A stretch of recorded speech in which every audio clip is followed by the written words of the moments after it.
Hér er það að sýna ykkur hvernig vistið á PDF-sniði. Við erum með 4 glærur í verkefni 1. Þá er tilvalið að láta 4 glærur á síðuna.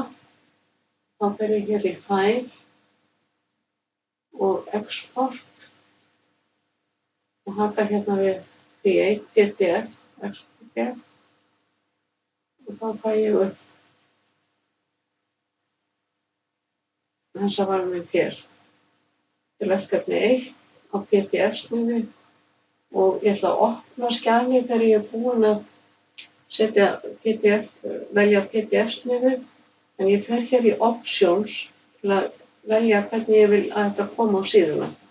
Ég vil ekki að það komi ein og ein glæra, þannig að ég smelli hérna í örina niður og vel Handouts. Og ég vel 4 glærur á síðu í þessu verkefni. Þá koma þær svona 1, 2, 3, 4. Ef ég vel 3 glærur, þá koma hér línur við hliðina sem er þægilegt ef að fólk vill taka niður einhverjar glósur.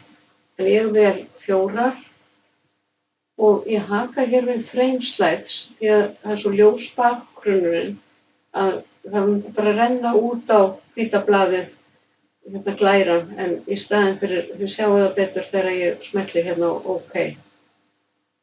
Og ég smelli á Publish til að láta koma á PDF-sniði.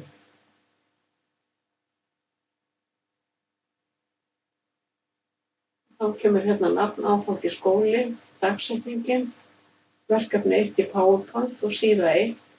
Ef við værum með fleiri glærur þá kemur hér síða 1 og 2 og svo framvegis og þá er hægt að tala kannski kíkja á glæru 4 á síðu 1. En þetta á ég við þegar ég segi að setja ramma í kring, því að bakgrunnurinn er svo ljós að það er fallegra að hafa ramma í kring.